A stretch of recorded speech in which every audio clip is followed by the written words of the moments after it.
talking about being active in anything you do you know culture is one thing that can take you around the world? You don't believe me? Okay, I'd like you to meet my very next guest. He is a senior fellow. He is a fellow of the National Museum of Arts at Washington, D.C., and also a senior lecturer, Department of History and International Relations at the University of Calabar. Join me as a welcome Chief Dr. Ivor Miller. Messiere Tunkai. Messiere. Messiere Chief. It's so nice to have you with us. Thank you very much. Yeah, it's really been long, and I know that you've been doing a lot of things. That's why you're here, because we want to find out what's up with Chief Dr. Ivor Miller. Let's go to a great event that happened last year. From the grapevine, you know, I heard that in faraway Havana, Cuba, there was an Ékpè festival. True or false? Yes, true. True. Not true that. Okay, now let's find out what happened there. How was it? How was the event? Well, because of the international research we've been involved in, the Cubans have become very interested in knowing the sources of their own Ékpè culture, which they call Abakuá. So for the first time in history, the Institute of Anthropology in Havana created a conference specifically on Ékpè. And so I was able to go. I presented. I want to show you a few photographs. Beautiful. From the event. Okay. And it was so successful that they have decided to do another one this May. You know, this sounds a little bit strange to us from here, because when we talk about I converge of the different Ékpè cult, for instance, we just expect them to come and have an Yoro Ékpè or something like that, and something that is not really open to everyone. Yeah. But what kind of event was it? Was it just for Ékpè members? No. It was completely public, and there was a lot of scholars there, a lot of studious professors giving papers about the history of Ékpè in Africa, in Cuba, in Cameroon, Equatorial Guinea, Nigeria, and even into the USA by now, because so many Nigerians and Cameroonians and Cubans are living in USA, and they're organizing themselves into lodges there.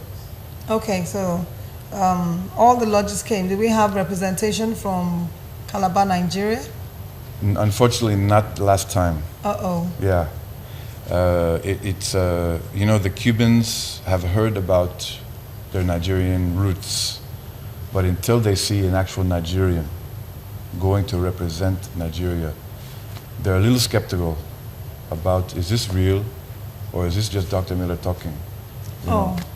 So we really hope to have Nigerian representation in May 2012 in Havana, Cuba.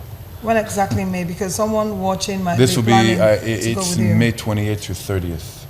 Okay, now before we go to the photographs, what does it entail to be part of this event? It's a colloquium. That means people come and give talks about any aspect of Ékpè culture.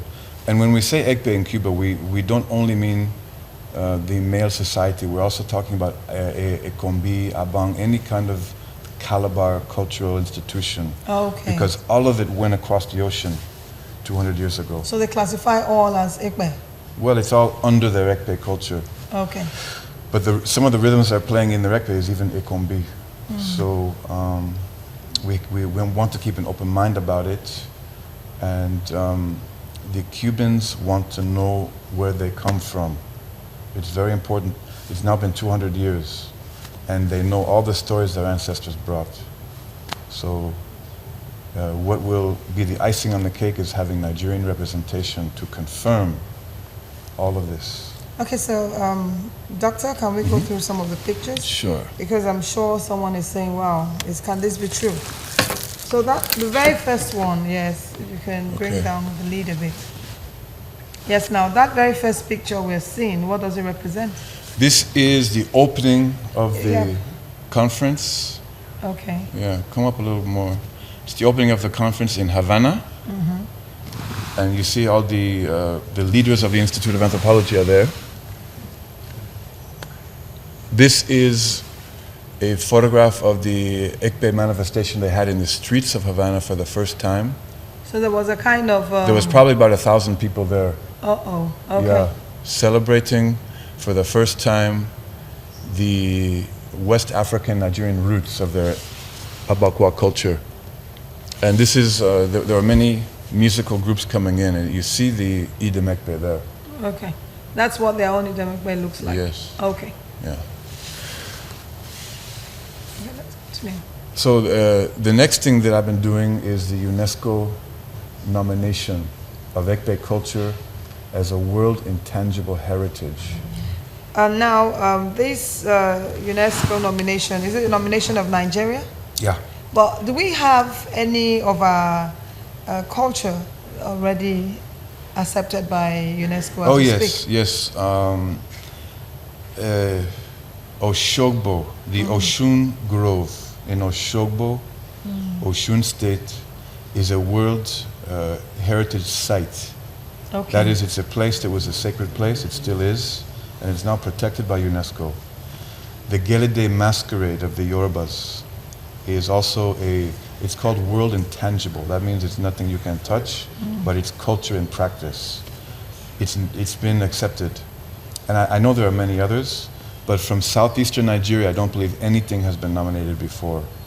So now, what's the procedure? Because I think the Ékpè, for instance, is one of the culture from this part of the country that, I mean, if something is done, they can accept it. Well, somebody has to come and do the work of doing the application. Okay. And that's what I've done. I went to about 30 different communities that have Ékpè in Akwa Ibom, in Cross River State, Ebonyi State, Abia State, and got letters from the leadership, the Ayambas, saying, we have Ékpè, it's our ancestral heritage, we want to nominate it. Okay. So we put all this together, we did some videos and photographs, and we took it to Abuja. It went through the Ministry of Culture. And I believe it's being adjudicated now. It takes 12 months. And the if we are successful, and I believe we will be, that means there will be some kind of grant money to do festivals, to do research, to do education, even have a school to teach people about this culture, because so many young people, they don't know much about it. Yeah, I think it basically has to do with the beliefs of the people. Now, a lot of cross-riverians are feeling that these things are not too good because of Christianity and all that. So I think it's a conflict, you know, with religion. Yeah, but that's, we need education, because there's no conflict between Christianity and Ékpè. The Cubans resolved this a long time ago on their own island. So one can be a Christian and be an Abakuá member, no problem. Because it's really not, Ékpè is not a religion. It's a system of social regulation of governance. It's a police system. So it's not a religion. There was no conflict. I think one day we'll have you here on the side of Ékpè and someone else on the side of religion, and then we get this gist out, because that has always been what has put a lot of our young people out of practicing our culture. And I know in those days, as a little kid in Calabar, on Christmas Day, the whole town was like a big festival. We had different Ékpè groups, and they had so many young, fine, you know, boys. They had different groups, and it was so nice. Beautiful. But these days, we don't see those things anymore, because a lot of people feel it's not the in thing. And by the time this happens, I'm talking about the UNESCO nomination pulling through. Can we see pictures? Sure. Yes. Let me show you something, a few photographs here.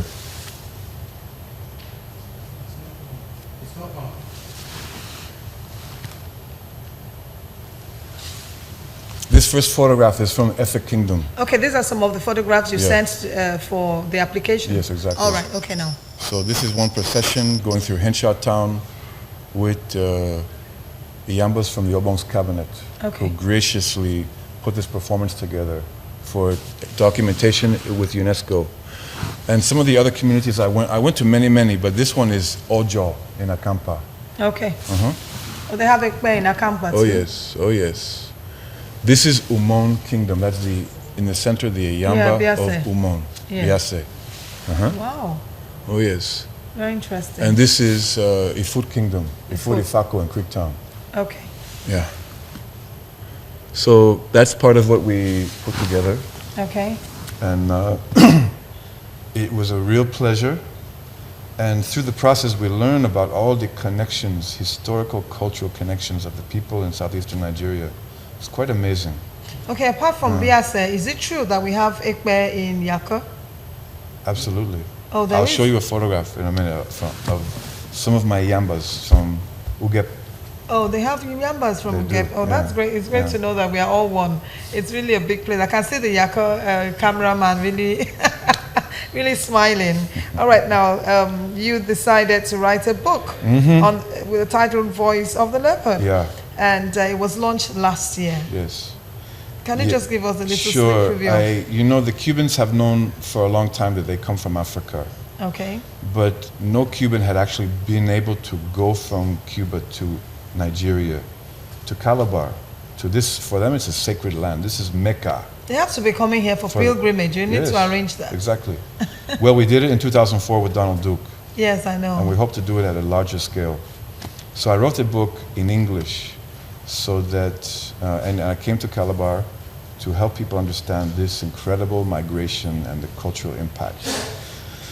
And I published the book in the US, but Nigerians couldn't get it. So I looked for a publisher, CBAC, in Lagos, which is run by it's a federal ministry, Center for Black and African Arts and Civilization. They published the book very graciously, and we did a book launching last June at the National Museum. You know, you always have photographs. Yes. Do you have photographs Yes, to I do. show us? Of course. Yeah. I would like to see them.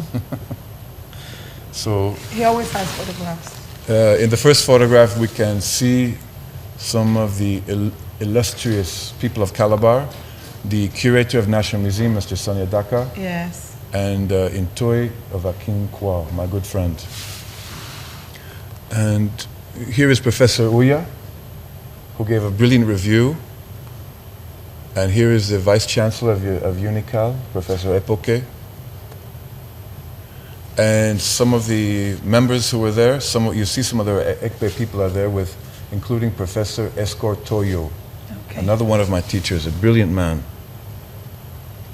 Senator Basiewa Henshaw came to support us. And the book is being unveiled here with, in Tufam, Dr. Matthew Ojong. And these are the Ugep Yambas who came down to celebrate. That's great. So we're very grateful. Thanks everybody who made that happen. It was really good. The book is available at the National Museum. Now, is this book a document just for academic purpose, like for students in your department? Or do you think it's a must-have for every son and daughter? I must admit, the book is it's a little dense. It's a specialized book. But anybody who's interested in cross-river culture in the Americas, it's a must-have because there's nothing else written about it, really.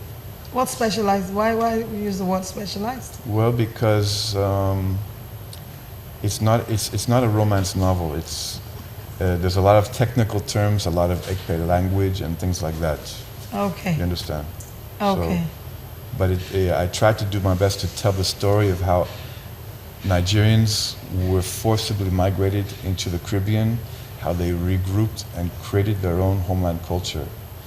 It's one of the most important examples of African culture in the Americas. Yeah, but did you also talk a little bit about the Ékpè? Absolutely. Okay. Oh, yes. All right then. That means we'll try. And the foot and kwa. And the Kwas. Okay. Okay. Now, something else I'd like us to look at briefly is your recent visit to the National Museum of African Arts in Washington, D.C. And when I had a chat with Chief Dr. Miller, he told me, I've discovered so much about Calabar, you would love to see this. Yeah. And I had the opportunity of going through some of the photographs we're about to bring to you. I discovered that most of the royal families, their photographs are in faraway Washington, D.C. Tell us a little bit about the National Museum of African Arts. Is it open? Like if I travel to the U.S., can I go and visit? Yes. Because I would really love to see the gallery. Yes. This is an incredible story. So much of Calabar history is overseas in archives. And in the National Museum of African Art, we have discovered many photographic albums from the 1890s 1900, 1910, 1920 of Old Calabar. Now, because the royal families of Efik Kingdom were very close to the colonial masters, they were the ones primarily photographed. But not only that, but there's about 400 wonderful photographs of the Old Calabar region in those days. And so what we're doing is bringing these photographs back so that the National Museum can have copies, people can come and see them. And we want to get information about them because there's a lot of mistaken information written about them, and I'll show the photographs in a minute. And so we're trying to do a project between the National Museum in Washington, National Museum Calabar, so we can have exhibitions, write catalogs, and share this information with the people. Because, we spoke about the young people not knowing their history and their culture. This is one wonderful way that people can see their great-grandfathers and mothers. And we need the help of people here to identify some of the people who were photographed there. Now let's go to some of the prominent families here that you're going to show us. Yeah, Can you remember? Like the Ayo family of Adauko. Of Ayo Honesty family Adauko. Yes, okay. Bricktown. Yeah, the Archibongs are there, Iyamba. There are so many. I think there's Coco Bassi. Coco Bassi is there. Yeah. And the Kobams are there. Ékpè-Ayongs are there. Many are there. Okay, so let's see some of the photographs now. Okay. Of our ancestors.